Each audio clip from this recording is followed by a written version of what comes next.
जय श्री कृष्ण दोस्तों, स्वागत है आपका आज के देश एस्ट्रोलॉजी में। कृष्ण इज हैप्पीनेस, कृष्ण ही खुशी है, जैसे मैं हमेशा कहता हूँ। दोस्तों, हम लोग आज बात करेंगे बहुत इम्पॉर्टेंट टॉपिक पे, और इसके ऊपर 2-4 वीडियोज अवश्य बनाऊंगा जिससे आपको थोड़ी क्लियरिटी मिले। मैरिज के ऊपर, रिलेशनशिप्स के ऊपर, शुक्र के ऊपर, वीनस के ऊपर, तो कौन कौन से फैक्टर्स हैं आपको पता चलेंगे तो आपको थोड़ा आसानी होगी अपनी पत्रिका स्वयं देखने में और कई चीज़ें समझने में भी। तो दोस्तों, वीडियो के साथ पूरा वीडियो देखिएगा, बने रहिएगा, इम्पॉर्टेंट वीडियो है। और दोस्तों, वीडियो स्टार्ट करने से पहले चैनल को सब्सक्राइब कर दीजिए, लाइक करिए, कमेंट करिए, सपोर्ट करते रहिए जैसे आप लोग कर रहे हैं, उसके लिए अति आभार है आप लोगों का। नोटिफिकेशन बेल अवश्य पुश कर दीजिएगा ताकि मेरे द्वारा पोस्ट किए गए वीडियोस आपको टाइम टू टाइम मिलते रहें। डबल रिक्वेस्ट है, जिनको पर्सनल कंसल्टेशंस लेनी हो अपने जीवन के बारे में, मैरिज, रिलेशनशिप्स, फाइनेंसेस, प्रोफेशन, विदेश संबंध में अगर उनको किसी भी प्रकार का डिसीजंस लेना हो, संतान के बारे में, अवश्य मुझे संपर्क कर सकते हैं। बहुत आसान है, मेरे नंबर्स वीडियो में फ्लैश होते रहते हैं, वीडियो के डिस्क्रिप्शन बॉक्स में भी नीचे दिए रहते हैं। ईमेल के थ्रू भी आप संपर्क कर सकते हैं। इतना ध्यान रखिएगा, पर्सनल कंसल्टेशंस पेड होती हैं।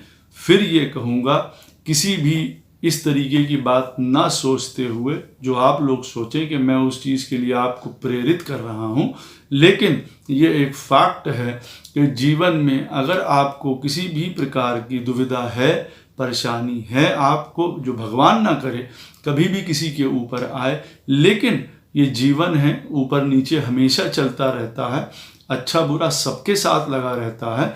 अगर आपको ऐसा कुछ फील होता है तो अवश्य देखिए, कंसल्टेशंस ले लेना उचित जान पड़ता है, जिससे कि समय से कुछ चीज़ें पता चल जाएं तो हम लोग उससे बच सकें, या हमको किस प्रकार से उस दौरान बिहेव करना है ये पता चल सके, कौन से पार्टिकुलर दशा में हमको क्या करना होता है। नहीं तो कई बार बाद में बहुत ज़्यादा देर हो जाती है कई लोगों के लिए। जिनको ज्योतिष विद्या पढ़नी हो, जिनको न्यूमरोलॉजी पढ़नी है, जिनको वास्तुशास्त्र पढ़ना है, अवश्य संपर्क कर सकते हैं मुझे। मेरे नंबर्स वीडियो में फ्लैश होते रहते हैं, डिस्क्रिप्शन बॉक्स में दिए रहते हैं। ईमेल के थ्रू आप मुझे संपर्क कर सकते हैं कोर्स के बारे में जानने के लिए, अवधि के बारे में जानने के लिए और फीस के बारे में जानने के लिए। तो दोस्तों, एक जो मैरिज है, विवाह है, हमारा जो रिलेशनशिप है, जीवन में बहुत ज़्यादा महत्वपूर्ण है।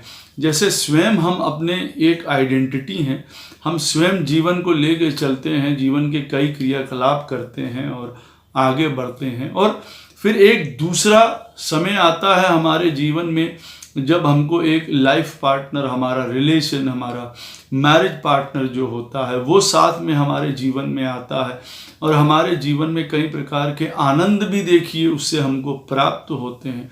या फिर कई बार हमारे अपने एक कार्मिक साइकिल की वजह से, आप मान के चलिए, कई बार हो सकता है हम लोगों को उन चीज़ों की वजह से अपने लाइफ में जो है वो ऑब्स्टिकल्स या कष्ट भी उठाने पड़ सकते हैं। लेकिन पॉइंट यहाँ पे ये है कि हम अपने अंदर क्या तब्दीलियाँ कर सकते हैं। ठीक है, हमारे लाइफ पार्टनर के साथ हमें किसी को कुछ प्रॉब्लम्स हो रही हैं या लिखा हुआ है पत्रिका में, मान लीजिए चलिए कि लिखा हुआ है, लेकिन स्वयं को भी कितना हद तक बदलना श्रेयस्कर रहता है, कई बार ये भी ज़रूरी हो जाता है। और कई बार कई केसेस में इस तरीके की भी बात आती है कि भाई वो इवेंचुअली हमारा आखिरकार एक बैलेंस था जो हमको कई बार चुकाना पड़ता है। उससे किस प्रकार से बचा जा सकता है वो भी बहुत ज़्यादा इम्पॉर्टेंट है। देखिए, तो सबसे पहला पॉइंट दोस्तों ये है कि अगर हम लोग ये देखना चाहते हैं कि हमारे लाइफ पार्टनर का हेल्थ कैसे रहने वाली है जीवन में, तो हम लोग सिर्फ और सिर्फ 7th लॉर्ड के ऊपर केंद्रित करेंगे और किसी चीज़ के ऊपर केंद्रित नहीं होंगे। अगर हम लोगों को अपने लाइफ पार्टनर के हेल्थ के बारे में देखिए पॉइंट जानना है, और ये वीडियो, ये श्रृंखला एक प्रकार के हमारे मैरिज, हमारे लाइफ पार्टनर, हमारे रिलेशनशिप्स, वीनस, उसके ऊपर है। तो सारे पॉइंट्स उस चीज़ों में कवर करने का जतन करूंगा मैं। तो जहाँ तक हेल्थ की बात आती है कि हमारे लाइफ पार्टनर की हेल्थ कैसे रहने वाली है, तो 7th लॉर्ड उस चीज़ के बारे में बताएगा, हेल्थ के बारे में कि कहीं पे भी बैठा हुआ है, अगर पत्रिका में 8th हाउस में बैठा हुआ है कि 6th में बैठा है कि 12th में बैठा है, देखिए ये बताएगा कि आपके लाइफ पार्टनर की हेल्थ कैसे रहेगी। केंद्र में बैठा हुआ है, त्रिकोण स्थान में बैठा हुआ है, शुभ राशियों के साथ, शुभ राशि में बैठा हुआ है, कहने का अर्थ है अपनी मित्र राशि में, शुभ प्लैनेट्स के साथ बैठा हुआ है, उसके ऊपर किसी प्रकार का मेलेफिक इफेक्ट नहीं पड़ रहा है, तो हमारे लाइफ पार्टनर की हेल्थ जो है वो जनरली अच्छी रहने वाली है। और अगर हमारी पत्रिका का 7th लॉर्ड 6ठे में, 8वें में, 12वें में बैठा हुआ है, राहु, केतु या और किसी प्रकार का मेलेफिक उसके साथ एसोसिएशन है, कंजंक्शन है, तो देखिए उनकी हेल्थ में प्रॉब्लम्स हो सकती हैं या दिखा सकता है या रोग उस समय बता सकता है। तो देखिए ये सबसे इम्पोर्टेंट पॉइंट है। यहाँ पे और किसी प्लैनेट को आप मत देखिए जब आपके लाइफ पार्टनर का हेल्थ का सवाल हो, तो स्पेसिफिकली 7th हाउस के लॉर्ड को देखना है। 7th हाउस हम लोग पत्रिका में किस चीज के लिए देख सकते हैं? 7th हाउस हम लोग देख सकते हैं हमारा नजरिया क्या रहने वाला है रिलेशनशिप को लेके, हमारा आउटलुक, हमारा खुद का क्या गुण रहने वाला है, जिस प्रकार से हम मैरिज को, अपने एसोसिएशन को, पार्टनरशिप को, एक हम अपने विवाह बंधन को हम किस तरह से देखेंगे, ना कि हमारा पार्टनर।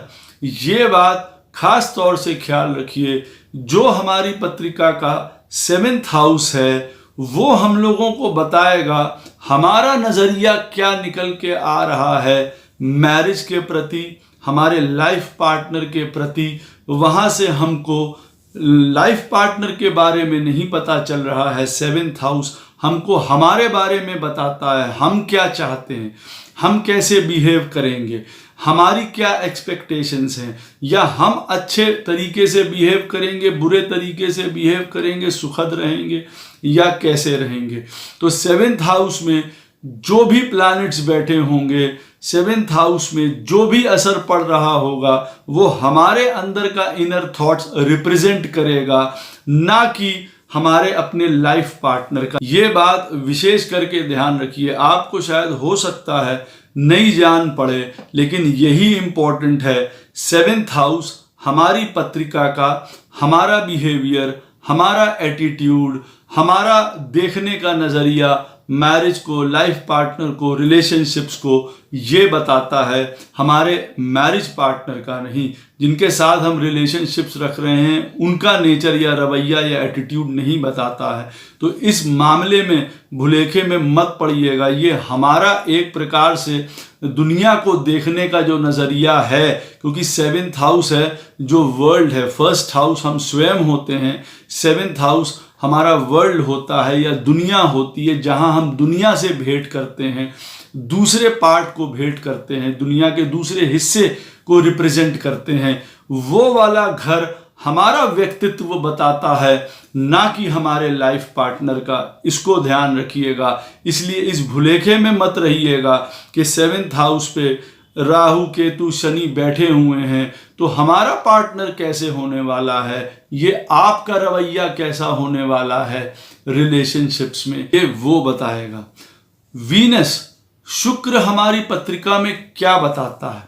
शुक्र हमारी पत्रिका में बताता है हम सबके लिए कि रिलेशनशिप्स में जो हमारा है वो फॉर्च्यून क्या रहने वाला है, क्या भविष्य है, क्या भाग्य है हमारा रिलेशनशिप्स का, वो कहाँ जाएंगी, किस प्रकार से वो हमको जीवन में सुख प्रदान करेंगी या दुख प्रदान करेंगी। आपकी पत्रिका में शुक्र कहीं पे भी बैठा हो, वो ये बताता हुआ नजर आ रहा है कि हमारे जीवन में रिलेशनशिप्स हमारे लिए किस प्रकार से उभर के आएंगी। सुंदर बैठा है, उच्च का बैठा है, सुंदर घरों में बैठा हुआ है, वो हमारे रिलेशनशिप्स को, हो हमारे रिलेशनशिप्स के भाग्य को, जिसको कहा जाए क्वालिटी को बढ़ाता हुआ नजर आता है। अगर यही शुक्र डिप्रेस्ड है, मेलेफिक एस्पेक्ट्स में है, कंबस्ट है, परेशान है, काफ़ी मेलेफिक एसोसिएशंस के साथ बैठा हुआ है, बुरे प्लैनेट्स के साथ बैठा हुआ है, खराब डिग्निटीज में है, तब मान के चलिए जो हमारे रिलेशनशिप्स का भाग्य है वो बुरा हो सकता है। उनकी जो दूरी है, उसका जो लेंथ है वो कर्टेल हो सकती है, छोटी हो सकती है। तो हमारे रिलेशनशिप्स का भाग्य 7th हाउस पे, 7th लॉर्ड पे डिपेंड नहीं होता है। हमारे रिलेशनशिप्स का भाग्य डिपेंड किस पे होता है? शुक्र पे। हमारी पत्रिका में अगर शुक्र बलवान है तो हमारी रिलेशनशिप्स सुंदर चलेंगी, दूर तक चलेंगी, मजबूती से चलेंगी, ये ध्यान रखिएगा। इसलिए आपकी पत्रिका में हो सकता है 7th हाउस का लॉर्ड 6th में बैठा हो सकता है वो ये बताता हो, जो मैंने आपको पॉइंट बताया है कि आपका पत्रिका में जो लाइफ पार्टनर है वो रोगी हो सकता है। जैसे मैंने आपको बताया 7th लॉर्ड से हम लोग देखेंगे, हेल्थ देखेंगे अपने लाइफ पार्टनर की, लेकिन वो हमारे मैरिज का, हमारे रिलेशनशिप का फ्यूचर नहीं बताता है।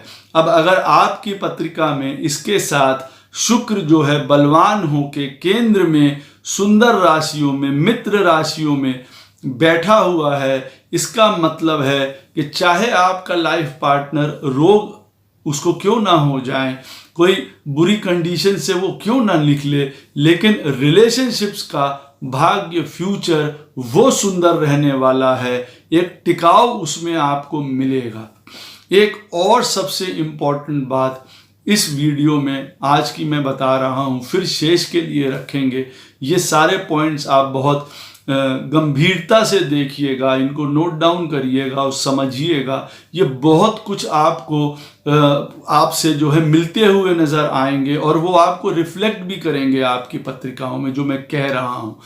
सबसे इम्पोर्टेंट बात देखिए, जब आपके लगन जो है वो इवन साइन का होता है, इवन साइन का मतलब जब वृष राशि का हो, जब कर्क राशि का हो, जब कन्या राशि का हो, जब वृश्चिक राशि का हो, जब मीन राशि का हो, यहाँ पे जब बात होती है 7th लॉर्ड की, तो यहाँ पे एक बात रखिएगा, जब हम लोग इवन लगन की बात कर रहे हैं, जो मैंने आपको बताए हैं, जो 2, 4, 6, 8 और 12 संख्या वाले जो लगन हैं, जो वो मैंने बताए हैं, वहां पे आपका 7th लॉर्ड अगर पत्रिका का खराब बैठा हुआ है, दूसरा उसका ऑप्शन अवश्य मौजूद है और वो है मंगल महाराज।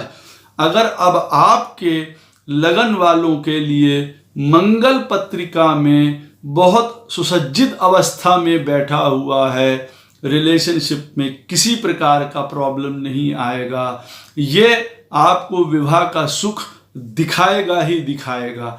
उदाहरण के तौर पे अगर आप बात करेंगे तो वृष लगन है, अब उसमें 7th हाउस का लॉर्ड तो मार्स ही बनता है, मंगल ही बनता है, तो उसको हम लोग ना लेके कर्क लगन लेते हैं। अगर कर्क लगन की बात करेंगे और 7th लॉर्ड की बात करेंगे तो देखिए शनि महाराज बनते हैं। अब कर्क लगन वालों की पत्रिका में अगर शनि महाराज खराब अवस्था में बैठे हुए हैं, तब अगर ये मान लिया जाए कि विवाह चलेगा नहीं चलेगा, किसी प्रकार से संबंध विच्छेद तो नहीं हो जाएंगे, हमारा जो लाइफ पार्टनर है वो रोगी होगा या नहीं होगा, उस प्रकार से होने के बावजूद अगर मान लिया कर्क लगन वालों की पत्रिका में शनि बुरी कंडीशन में बैठे हुए हैं, अब यहाँ पे अगर उनकी पत्रिका में मंगल सुसज्जित तरीके से बैठा होगा तो ये याद रखिएगा विवाह चलेगा भी, कोई परेशानी नहीं होगी, लंबे समय तक चलेगा। तो ये आप लोगों के लिए एक विशेष सीक्रेट है, जिनका लगन जो है वो इवन है, इवन साइन वाला है, जो मैंने बताया है, उनको मंगल की स्थिति देखनी पड़ेगी।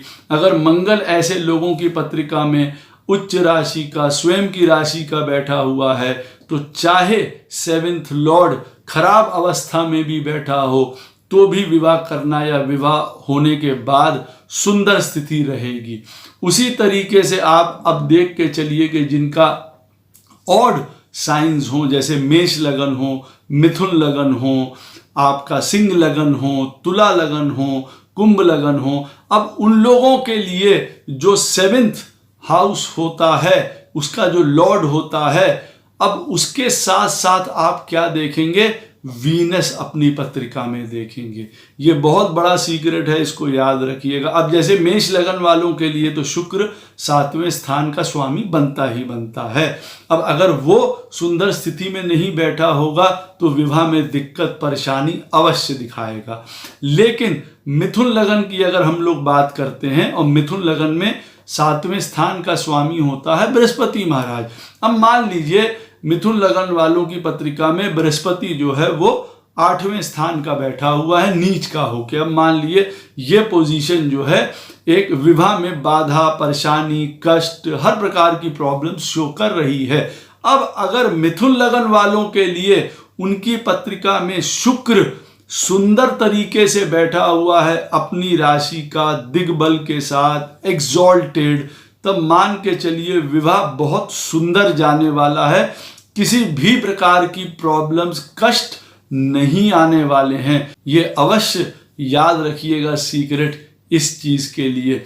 आखिरी पॉइंट एक और बता रहा हूं, 7वें स्थान से अगर जो 7वें स्थान का लॉर्ड है अगर वो 6ठे, 8वें और 12वें स्थान में बैठा होगा आपकी पत्रिका में, तो रूल है ये कि आपको आपका जो लाइफ पार्टनर है, मैरिज पार्टनर है, उसको ढूंढने में या उसको प्राप्त करने में काफ़ी दिक्कतें पेश आएंगी, डिले हो सकता है।